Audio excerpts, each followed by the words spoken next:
Jahat ini Petro. Jahat ini. Ikut.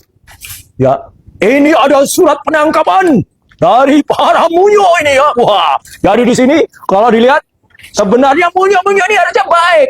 Ada Anoman, ada Sugriwo, ada Subali, ya. Cuk, pejuah, asu, ya, tempek, kontol.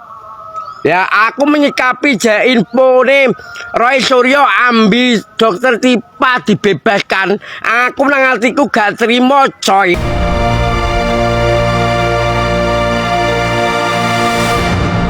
YouTuber Nusantara. Halo semuanya, selamat siang menjelang sore tentunya. Bagaimana kabarnya? Mudah-mudahan di hari ini sehat selalu dan dimudahkan rezekinya. Amin amin ya rabbal alamin. Oke teman-teman, kita balik lagi dengan channelnya Mas Hengki. Tentunya saya ada di Basecamp YouTuber Nusantara di Jakarta. Oke, jadi kemarin teman-teman juga sudah berangkat ke Lampung dan mudah-mudahan di sana sukses selalu dan tidak ada halangan di dalam perjalanan, dan di situ teman-teman kita ataupun YTN mengawal langsung Pak Jokowi keliling Indonesia. Oke teman-teman, ini juga ada video dari Roy Suryo tentunya ya. Kita balik lagi ke Roy Suryo dan Dr. Tifa. Di sini juga ada penjelasan yang terbaru, juga statement dari netizen. Kita simak dan tonton sampai habis. Dan mungkin teman-teman punya saran dan kritik, jangan lupa tulis di kolom komentar saya. Dan untuk videonya, tidak nunggu lama-lama, langsung let's go, kita tonton. Jahat ini Petro. Jahat ini. Ikut. Ya, ini ada surat penangkapan dari para munyo ini ya. Wah, jadi di sini kalau dilihat sebenarnya munyo-munyo ini harusnya baik. Ada Anoman, ada Sugriwo, ada Subali, ya. Mereka itu seharusnya menjalankan tugas sebagai bolo munyo dengan baik ya. Tapi munyo-munyo ini sudah dikuasai oknum yang jahat ya. Jadi mereka tiba-tiba mendatangi kajian Raden Multimedia Telematika. Singkat kata, Kanjeng Raden Multimedia Telematika kemudian mengikuti apa yang dilakukan oleh para munyo-munyo ini. Jahat ini Petro. Jahat ini karena Petro itu sedang akan merayakan ambang leluarso.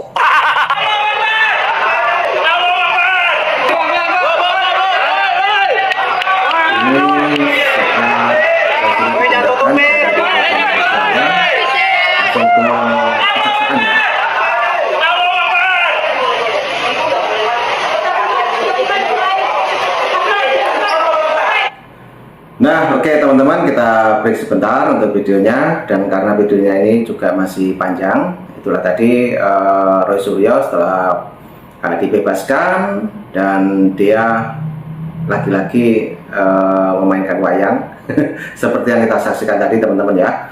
Dan juga ada detik-detik pemindahan Roy Suryo dari Polda Metro namun ini juga ada video waktu Polda Metro Jaya mengumumkan Roy Suryo dan Dr. Tipa harus ditangkap. Nah, oke teman-teman, kita lanjutkan kembali untuk videonya dan nanti diteruskan oleh pendapat netizen ataupun masyarakat kita yang menilai bahwa Roy Suryo tersebut tidak bebas selamanya. Tentunya kita tunggu dan kita saksikan video yang ini. Lanjut.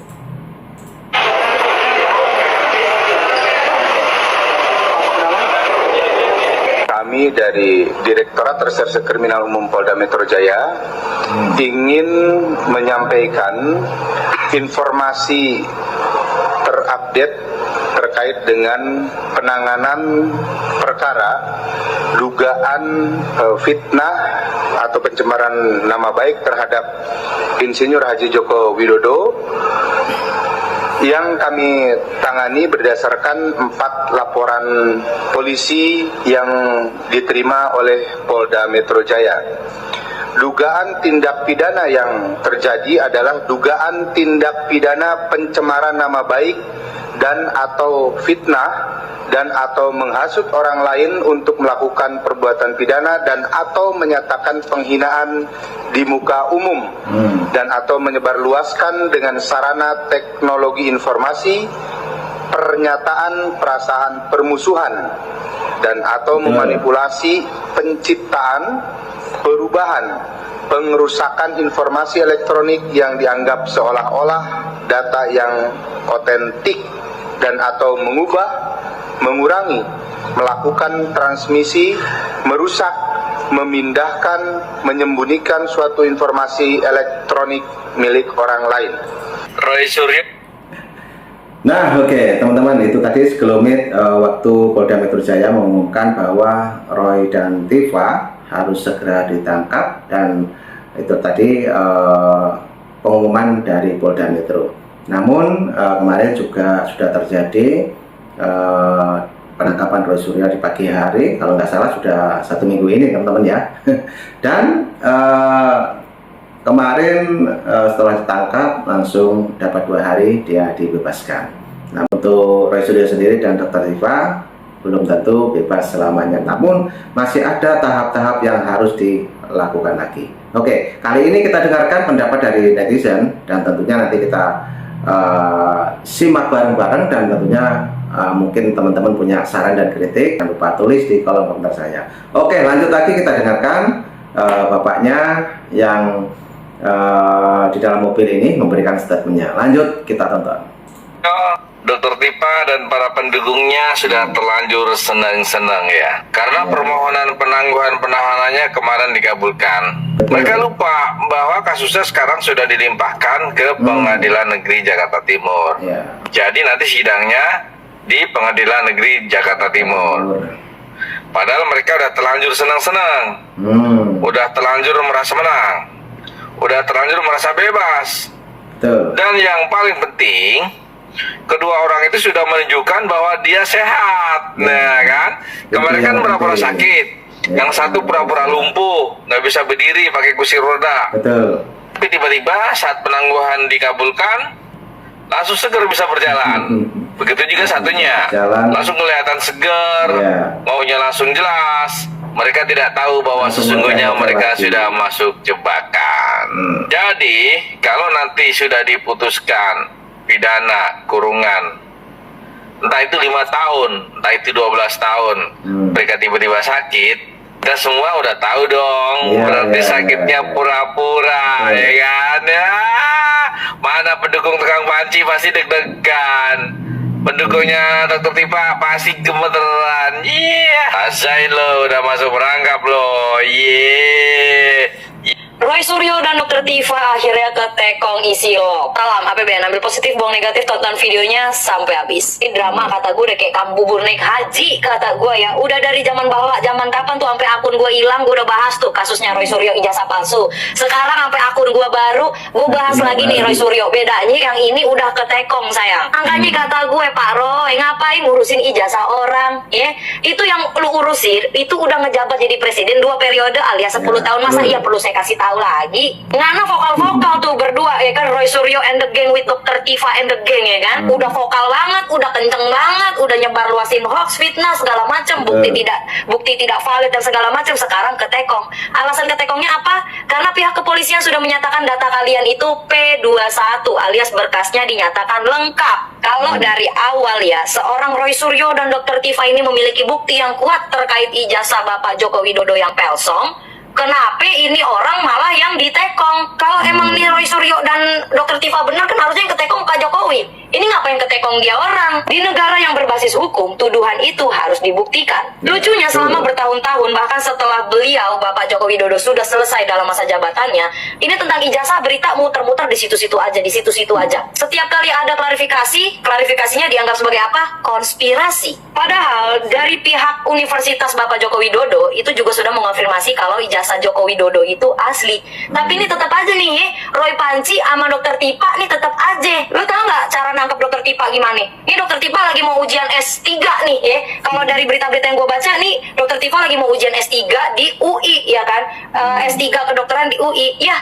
lagi mau ujian di Tekong. Ibu gimana rasanya Bu? Pagi-pagi banget tuh ditangkep ya Bu. Ngaku-ngaku orang yang paling ilmiah, ngaku-ngaku orang yang jago forensik, ngaku-ngaku orang yang pokoknya cerdas banget deh, cerdas tapi nggak cermat. Katanya pakai metode ilmiah, katanya pakai kajian akademis. Tiba-tiba nongol-nongol apa? Ijazahnya Jokowi palsu. Kalau kesimpulan sudah disimpulkan dari awal, itu namanya bukan penelitian. Gue tahu ya, di sini tuh penonton-penonton gue tuh banyak banget yang pro kontra terhadap Jokowi. Ada hatersnya Pak Jokowi, ada juga pecintanya Bapak Joko Widodo. Terserah, kalian boleh punya pemikiran apapun yang kalian mau. Tapi balik lagi, negara Indonesia ini adalah negara yang berbasis hukum. Jadi apapun itu yang sudah dijalankan hukum, biarkan hukum itu berjalan dan pengadilan yang memutuskan. Kalau ada bukti, silakan buktikan di pengadilan. Dan kalau memang tidak ada bukti, jangan jadikan opini itu sebagai fakta. Setiap orang itu berhak mendapatkan perlindungan nama baik dan kepastian hukum, sayang. Bukan karena dukung Pak Jokowi atau tidak mendukung, bukan karena suka Jokowi atau tidak suka Jokowi. Karena kalau setiap orang bisa bebas menuduh, bisa bebas memfitnah tanpa adanya konsekuensi, yang hancur itu bukan cuma nama seseorang, tapi juga akal sehat kita sebagai bangsa. Jahat ini Petro. Jahat ini. Oke, ini ada Petro ya, ada Petro lagi teman-teman. Nah, tadi juga dijelaskan oleh mbaknya tadi ya, yang memberikan statementnya mengenai Pak Jokowi, juga mengenai Roy Suryo dan Dr. Tifa. Dan mungkin teman-teman dari keterangan itu bisa diambil hikmahnya. Dan teman-teman, tadi juga ada bapak-bapak yang memberikan komentarnya juga ya. Dan Roy Suryo memainkan Petro lagi, dan ini seperti mengulang yang dulu-dulu ya teman-teman ya. Padahal kemarin sudah ditangkap, sudah diperingatkan, dan disitu ada perjanjian khusus. Nah, oke teman-teman, kita simak dan nanti ada jawaban dari para netizen mengenai Roy Suryo ini. Oke, lanjut kita tonton dulu untuk videonya. Let's go. Ikut. Ya, ini ada surat penangkapan dari para Munyo ini ya. Wah, jadi di sini kalau dilihat sebenarnya Munyo ini ada siapa baik. Ada Roman, ada Sugriwo, ada Subali, ya. Mereka itu seharusnya menjalankan tugas sebagai bola Munyo dengan baik ya. Tapi Munyo ini sudah dikuasai oknum yang jahat ya. Pejuah asu ya, tempe kontol ya. Aku menyikapi info nih Roy Suryo ambil Dr. Tifa dibebaskan. Aku nangantiku gak terima coy, gak terima. Aku sebagai salah satu cermulnya Pak Jokowi orang terima. Soalnya kita nyoto Roy Suryo ambil Tifa, aku gawe untan terus. Yo titeni, iki jarine arep orang baleni statement sing gawe kisruhe rakyat Indonesia jajal. Nangko nganti tak dibaleni, kuwi congore Roy Suryo jaluk dikampak cangkeme ya. Aku ora trimo, wis bener-bener terbukti gawe kisru, gawe bingungnya masyarakat Indonesia. Lah kok iso-isone ditangguhkan tahanan luar lu gitu. Bentone ki bentone picak tenan jiwa. Nganti aku emosi dhewe kudu nesu dhewe aku, ya. Aku wis paling gak seneng ambil gerombolan para double kerot kuwi. Kok iso-isone pengadilan kejaksaan Kajari Jakarta Selatan kok membebaskan ngono ki piye? Piye ngono kuwi jajal? Jancuk. Misalnya ditangkap. Waduh, itulah para netizen yang menilai kejadian kemarin teman-teman ya, yaitu Roy Suryo dan Dr. Tifa dibebaskan. Dan lagi-lagi mengulang seperti yang kemarin sebelum ditangkap, yaitu membuat statement-statement yang seperti yang kita lihat tadi tentunya ya, memainkan wayang seperti itu. Oke, lanjut lagi. Ini juga ada penjelasan dari pengacara Bang Adi Darmawan waktu ada debat. Oke, kita lanjutkan dan langsung kita let's go. Misalnya ditangkap Pak Ugro dan Pak Arianto, mestinya menikmati dulu bagaimana gampangnya menangkap orang, menahan orang. Ya. Gampang. Kenapa? Sekarang lihat di KUHP kita yang 2025, apa syarat menangkap orang? 2 alat bukti. Jadi dilihat kuantitasnya, tidak bicara soal kualitas. 2 itu kan angka. Nanti saya panjang lagi. Kenapa angkanya 2 bukan 3 bukan 4? Itu ada cerita lagi. Saya pernah menulis juga soal itu. Intinya yang saya mau katakan, desain KUHP kita ini sangat memanjakan. Misalnya di Pak Roy Suryo cerita soal, saya digeledah, begini begitu, nggak ada suratnya, memang boleh. Seolah-olah misalnya kita lihat desain KUHP, nanti habis ini baca lihat dia desain KUHP, dikatakan harus ada surat izin. Kemudian, oke, kalau terdesak nggak perlu surat izin dari pengadilan. Apa syarat terdesaknya? Ditulis situasi berdasarkan pertimbangan penyidik. Selalu ada jalan keluar untuk aparatus kita menggunakan diskresinya tanpa harus mempertanggungjawabkannya secara serius. Karena apa? Platform ideologi dari hukum acara pidana kita itu kalau bahasa dulu parlemen tahun 79 demokrasi Pancasila. Artinya kekuasaan negara harus lebih dimanjakan daripada kekuasaan individu. Jadi penggunaan kata due process of law itu mesti dikoreksi sebenarnya. Bukan saya mendukung, apakah saya mendukung ideologi acara pidana seperti itu? Enggak. Ya saya despise itu, saya selalu kritik. Tapi realitanya ya memang begitu. Ya realitanya memang gampang nangkep orang, gampang nahan orang, gampang geledah rumah orang. Pra-peradilan apa nanti? Pra-peradilan ini kan hanya memeriksa, betul nggak ada surat perintahnya, ditandatangani atasannya nggak? Apakah dia pernah memeriksa? Perlu nggak orang ini ditangkap, ditahan? Apa betul Pak Roy Suryo dicek absennya ya, wajib lapornya? Enggak. Nah, oke, teman-teman, kita break sebentar. Nah, itulah tadi ini Roy Suryo setelah bebas dari penjara kemarin ataupun dibebaskan dari Polda Metro Jaya dan dikirim ke kejaksaan, dapat beberapa jam langsung dibebaskan. Oke, teman-teman, ini sekaligus ada debat yang sangat seru antara Bang Adi Darmawan juga pengamat politik memberikan statementnya, dan di situ ternyata debat langsung bersama Roy Suryo. Coba kita dengarkan gimana reaksi dari Roy Suryo sendiri, teman-teman. Lanjut, kita tonton lagi. Let's go. Karena tidak ada ruang untuk itu. Jadi dia hanya proses administratif aja. Nah, makanya kemudian mungkin ya dugaan saya analisa pra-peradilan yang diajukan ini oleh kubu Pak Roy Suryo ini targetnya bukan menang mungkin, tapi targetnya pleidoy awal kali, nota pembelaan awal. Mungkin dia bukti-bukti. Nah ini yang harus diantisipasi mungkin. Oh tapi nggak ikutan ya kubu Bang Yakub ya. Nah ini pasti. Yang terakhir ya saya mau katakan, saya didudukan di sini ya, misalnya bareng, walaupun saya akademisi ya, saya berpraktek juga, mungkin karena saya dianggap beraliansi dengan Pak Jokowi. Padahal saya nggak pernah beraliansi. Ya, saya nggak pernah. Ya, didudukannya kan begini. Tapi saya mau menjelaskan gini, mungkin ini kesempatan juga, mungkin karena saya pernah buat statement yang viral, ya, cukup viral. Saya bilang 3-0. Mungkin Pak Roy Suryo pernah dengar ya.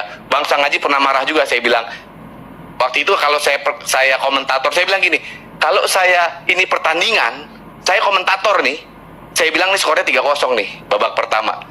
Nah, saya dianggap cari sensasi, tapi enggak. Saya mau coba jelaskan tadi kenapa 3-0, karena menetapkan tersangka, ya, memidanakan orang, menangkap, menahan itu thresholdnya 2, Pak Roy.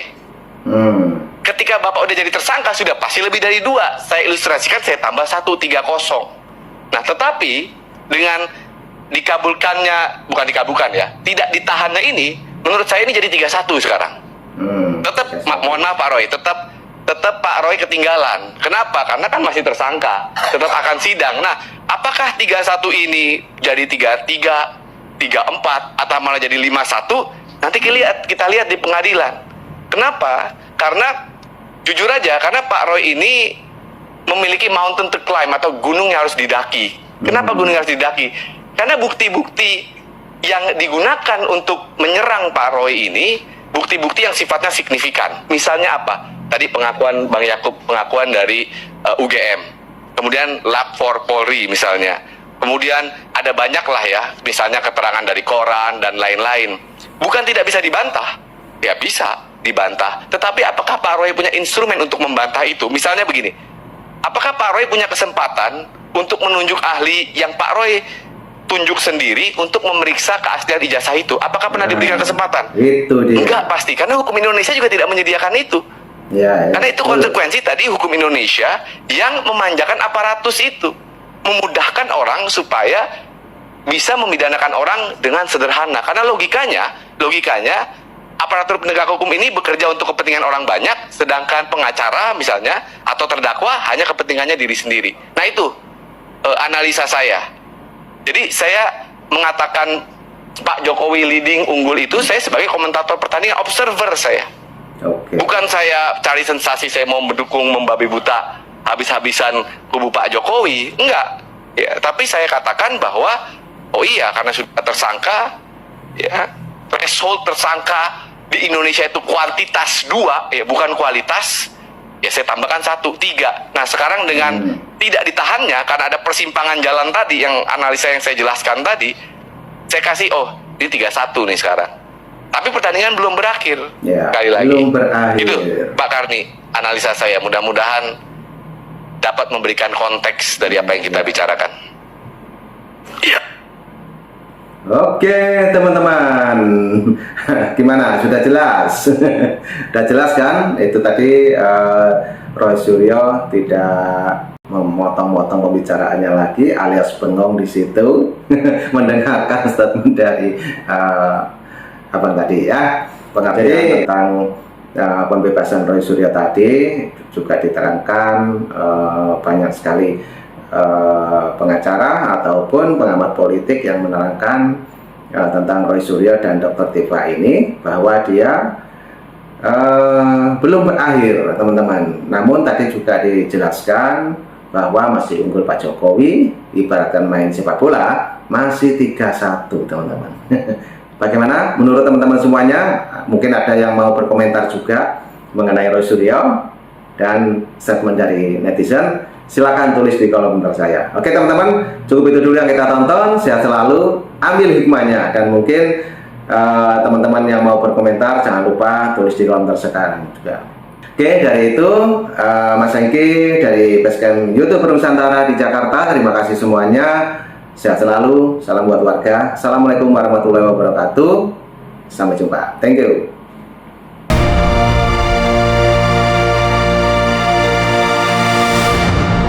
YouTuber Nusantara.